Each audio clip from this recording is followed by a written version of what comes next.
उत्तर प्रदेश में इंडिया गठबंधन का दबदबा था, दबदबा रहेगा, दबदबा बना रहेगा। और 8 सपा पाएगी, एक भाजपा जीती। मिल्कीपुर का डर सता रहा है कि ऐसा प्रसाद अयोध्या वासियों ने मोदी जी, योगी जी को दे दिए अवधेश प्रसाद के नाम के रूप में कि वो उनको हजम नहीं हो पा रहा है। दोस्तों, उत्तर प्रदेश में 10 सीटों पे उपचुनाव होने थे। चुनाव आयोग ने 9 सीटों पे ऐलान कर दिया है और मिल्कीपुर सीट पे अभी रोक लगा दी गई है चुनाव आयोग की तरफ से। तमाम लोग हैं, उनसे बात करेंगे जो उपचुनाव उत्तर प्रदेश में होने हैं वो कैसे देखते हैं, किसका दबदबा है इस बार उत्तर प्रदेश उपचुनाव में। दबदबा तो इंडिया गठबंधन का है, जाहिर सी बात है। मिल्कीपुर का डर सता रहा है या वो कोर्ट का बहाना है, ये तो शायद बाद में पता चलेगा क्या खेला है। बाकी ये पता चल रहा है कि नरेंद्र मोदी को और योगी को मिल्कीपुर सीट का डर सता रहा है और इसी वजह से वहाँ अभी 9 राज्यों में 9 सीटों पे चुनाव है। बाकी हालांकि 2 राज्यों में और चुनाव है, झारखंड और महाराष्ट्र।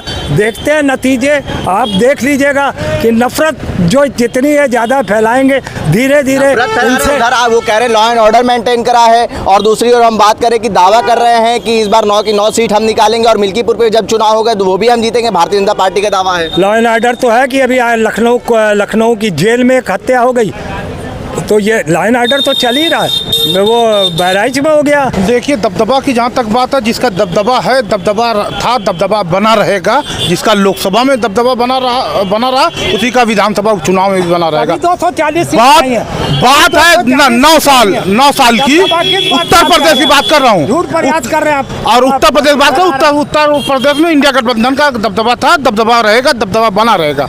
और जहाँ तक बात है कि बीजेपी 9 सीटों पर कह रही जीत रहे हैं, बीजेपी तो अभी लोकसभा में 400 सीटें प्लस जीत रही थी। क्या हुआ बीजेपी का? वही हाल उपचुनाव में भी होगा।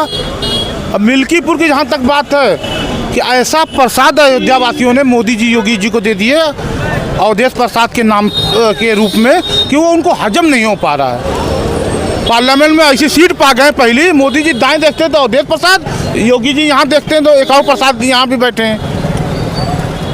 वो प्रसाद इन लोगों को हजम नहीं हो पा रहा है। बिल्कुल धमाकेदार टक्कर होगी, इसके परिणाम बेहतर आने वाले हैं। देखिए, फैसला ये जनता लेगी और भारतीय जनता पार्टी की उसी में होशियारी है। चाहे संजय निषाद हो, चाहे अनुप्रिया पटेल हो और चाहे राष्ट्रीय लोकदल हो, सबको मिला के, सबको 1-1, 2-2 सीटें दे के तभी कामयाब का मुकाम हासिल। चर्चा चल रही है, रालोद को 1 सीट मिल रही है मीरापुर की। नहीं, वो राष्ट्रीय लोकदल की निषाद पार्टी जो है वो मांग रही है लेकिन दी नहीं जा रही एनडीए की तरफ। नहीं। देखिए, निषाद समाज के जो पार्टी के राष्ट्रीय अध्यक्ष हैं संजय निषाद जी, उनको भारतीय जनता पार्टी फ्लाइट का टिकट, बस का टिकट, ट्रेन का टिकट तो दे सकती है, दिल्ली का दे सकती है, लेकिन विधानसभा का टिकट नहीं देगी चुनाव का। ये जो है यहाँ पर विफलता और जो है ढिलाई होगी भारतीय जनता पार्टी की अगर अपने गठबंधन के साथियों को अगर नज़रअंदाज करेगी। अगर सबका साथ, सबका विकास, सबका विश्वास किया है तो अनुप्रिया पटेल जी को, संजय निषाद जी को और राष्ट्रीय लोकदल को और ओम प्रकाश राजभर को सबको मिला के 1-1 सीट दे के 2-2 सीटें दे के टूट जाएगा क्या अगर टिकट नहीं मिला तो? मान ली निषाद पार्टी नाराज तो है, टिकट नहीं दिया जा रहा है उनको, तो क्या गठबंधन से अलग हो जाएगा? ओम प्रकाश राजभर के अलग हो जाएंगे, अनुप्रिया पटेल के अलग हो जाएंगे? बड़ा सवाल है। हाँ, बड़ा सवाल है। हम आपको बता दें, उपचुनाव जो है अनुप्रिया पटेल जी रामपुर लड़ी, वहाँ जीती और सोनभद्र में रिंकी कौल जी लड़ी, वो वहाँ जीती। तो अपना दल ने 2 चुनाव तो उप जीते ही है और सबसे ज्यादा इसमें लोक दल का और अनुप्रिया पटेल का जो है भूमिका रहेगी। अगर अनुप्रिया पटेल को इन्होंने गठबंधन में नहीं सीट दी तो भारतीय जनता पार्टी को खामियाजा भुगतना पड़ सकता है।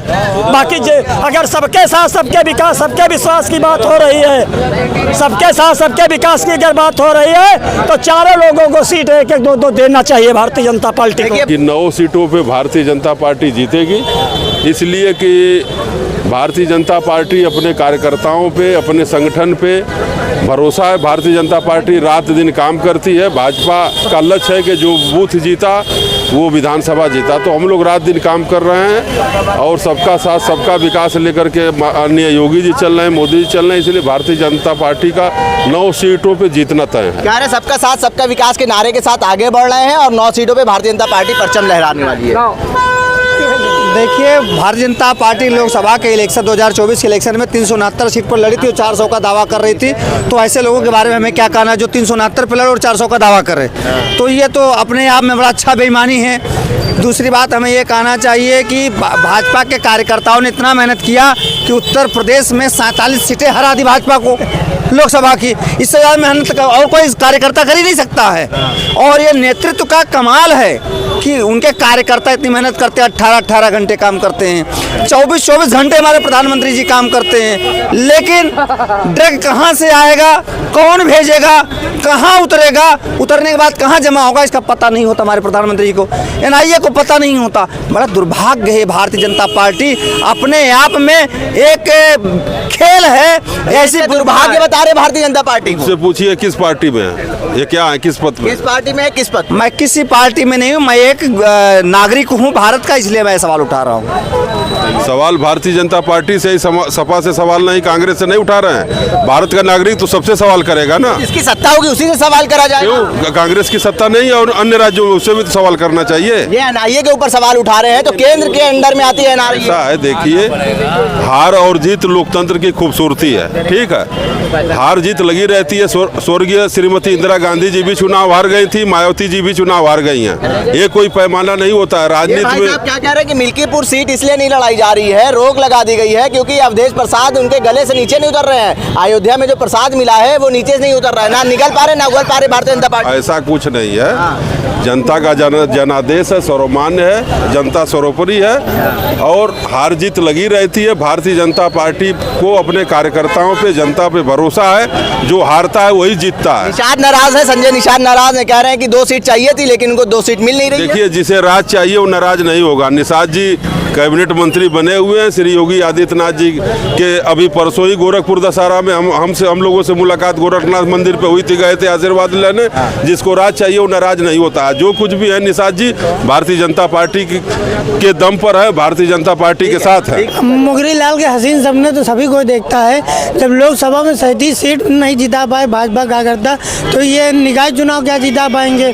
कानून व्यवस्था संभाल नहीं पा रहे हैं, रोजगार नौजवानों को दे नहीं पा रहे हैं, पेपर लीक करवाए दे रहे हैं, हिंदू मुसलमान के नाम पे नफरत फैला रहे हैं। तो जनता समझ चुकी है। नफरत फैला रहे हैं हिंदू मुसलमान के नाम पर। कौन नफरत ये फैला बता रहे हैं। इनको कहने दीजिए। ऐसा नहीं है कि अमन चैन काम लाशों के ऊपर राजनीति कर रही भारतीय जनता पार्टी। लाशों के ऊपर तो राजनीति समाजवादी पार्टी करते थे कि मुजफ्फरनगर में दंगा होता था, सेफई में बाप बेटा बैठ करके नाच देखते थे। यहाँ कानून का राज है, जो भी गड़बड़ी करेगा वो बख्शा नहीं जाएगा। योगी आदित्यनाथ जी की सरकार कानून की सरकार है, न्याय की सरकार है। लेकिन कह रहे हैं कि समाजवादी पार्टी के राज में लाशों के ऊपर राजनीति होती थी। भारतीय जनता पार्टी, समाजवादी पार्टी, दोनों पार्टियां जो है उत्तर प्रदेश में लाशों की राजनीति किया। सबसे पहले जब मुलायम सिंह जी यहाँ पर मुख्यमंत्री थे, नृपेंद्र मिश्रा ने गोली चलाने का आदेश राम भक्तों पर दिया था और उन्हीं नृपेंद्र मिश्रा को सेवानिवृत्त होने के बाद भारत के प्रधानमंत्री नरेंद्र मोदी जी अपना कैबिनेट सेक्रेटरी बनाते हैं। तो आप क्या कहेंगे, दोनों राजनीति करते हैं, लाशों पर किया है उन्होंने। हिंदुओं भी मारे गए, मुसलमान भी मारे गए, राज लिया तो इन लोगों ने लिया। वही नृपेंद्र मिश्रा जब मुलायम सिंह के साथ थे तो गोली चलाने का देते हैं और ये जानते हुए भी भारतीय जनता पार्टी के प्रधानमंत्री उत्तर प्रदेश भारत के जो प्रधानमंत्री हैं उन्हीं को अपना कैबिनेट सेक्रेटरी बना लेते हैं। कहाँ का न्याय है भाई, कहाँ आरोप दोनों के ऊपर लगा रहे हैं, कह रहे हैं कि सबने लाशों के ऊपर राजनीति करी। ऐसा कुछ नहीं। देखिए, नृपेंद्र मिश्रा के इसमें किसी का कोई दोष ना। जो भी नौकरशाह होता है, चाहे अधिकारी कर्मचारी होता है, वो सरकार के इशारे पे काम करता है। बिना सरकार के इशारे पे नृपेंद्र मिश्रा जी ने गोली नहीं, वो स्वर्गीय नेताजी की देन थी जो वहाँ राम भक्तों पे गोलियां चलवाए। माननीय इसके लिए मुलायम सिंह जी जिम्मेदार थे और उन्होंने राम भक्तों पे गोलियां चलाई और हमेशा नेताजी ने मुसलमानों को आगे करके राजनीति किया। जब फायदा देने की बात आई तो उन्होंने यादव परिवार का फायदा दिया, वो भी एक परिवार सैफई परिवार का। उत्तर प्रदेश में 80 लोकसभा में चुनाव हो रहा था, बता दीजिए किसी गैर यादव को टिकट दिया हो, किसी मुसलमान को टिकट दिया हो? मुलायम सिंह यादव जी राजधर्म और संविधान की रक्षा के लिए वो काम किए थे। ये पूरे देश नहीं विश्व में प्रचलित है। सब लोग मानते हैं कि उन्होंने राजधर्म का जो है प्रयोग किया था, उस समय अपनाया था राजधर्म। अटल जी कहा करते थे कि राजधर्म का पालन करना चाहिए। आप वहाँ दंगा रोकने के लिए अगर उन्होंने गोली चलवाया तो कोई गलत नहीं किया, वो राजधर्म था। संविधान को बचाया, लोकतंत्र को बचाया और ये लोग भारतीय जनता पार्टी की सरकार जो कर रही है वो सारे लोग देख रहे हैं कि क्या हो रहा है। ये राम राज्य है, ये तो रावण राज से भी बदतर है। बड़ी बात कह दी इन्होंने, रावण राज से भी बदतर बता दिया राम राज। स्वर्गीय मुलायम सिंह यादव जी कभी समाजवाद और संविधान को नहीं माने। लोहिया जी का नाम लेके काम परिवार का किए हैं। लोहिया जी के परिवार में एक बता दिए कोई पत्नी बेटा बेटी ब्लॉक प्रमुख प्रधान रहा हो। नेताजी के परिवार में कोई ऐसा बचा नहीं जो MP MLA प्रमुख और जिला पंचायत दावा कर रहे हैं 9 सीट जो चुनाव के लिए डिक्लेयर हुई है, जिसपे तारीखों का ऐलान हो गया, कह रहे हैं 9 की 9 सीट जीतेगी और मिल्कीपुर का ऐलान हो जाएगा, मिल्कीपुर भी हम जीत लेंगे। देखिए मिल्की जो हर चुनाव का अलग अलग परिदृश्य होता है। 24 का लोकसभा का चुनाव था, उसका अलग परिदृश्य है। ये उपचुनाव हो रहा है, इसका अलग परिदृश्य है। 9 सीट में लड़ाई है ना। 8 सपा पाएगी, 1 भाजपा जीती। एक भाजपा को दे रहे हैं। किसका दबदबा है इस बार उपचुनाव में 10 सीटों पे? Cycle RK Chaudhary. गठबंधन जीतेगी, गठबंधन जीतेगी क्योंकि भारतीय जनता पार्टी से हर आदमी परेशान हो गया है, दुखी हो गया। भारतीय जनता पार्टी से हर आदमी जो परेशान है, क्योंकि उन्होंने रोजगार नहीं दिया गरीबों को, परेशानों को पैसा नहीं दिया। हर घर में एक आदमी परेशान है, कहीं परेशानी। हमारे 10 साल पहले 10,000 रुपये तनख्वाह थी, हमारी 10 साल पहले ड्राइवरी में 10,000 तनख्वाह थी और आज भी 10,000 रुपये तनख्वाह है। किसी ड्राइवर का रोजगार नहीं बना, लाखों ड्राइवर रोड पे आ गए, चक्का जाम कर दिया पूरे हिंदुस्तान का, लेकिन अभी तक कोई नया कानून नहीं बना ड्राइवरों के लिए। 9 सीटों का है, सब अपना काम भाई देखिए।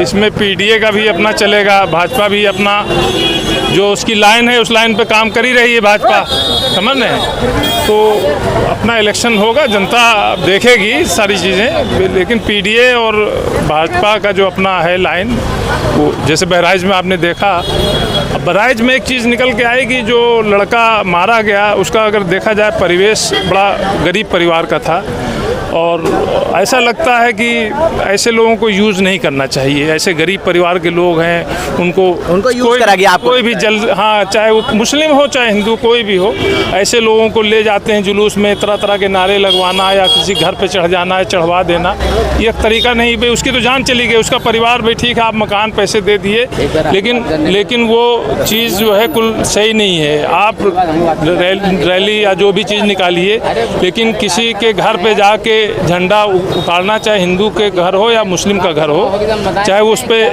भाई कोई भी, चाहे हरा झंडा लगा हो या भगवा झंडा लगा हो। इसी बात है, जिम्मेदार कौन है? बहराइच प्रशासन 100%। इसमें वहाँ के DM SP पे मुकदमा होना चाहिए। हम वहाँ का जो DM SP है उन पे मुकदमा होना चाहिए, क्योंकि हाईकोर्ट का आर्डर है कि DJ का जो है वो नहीं होना चाहिए परमिशन, बाकी बाकायदा उसका कंप्लेंट नंबर दिया जाना चाहिए।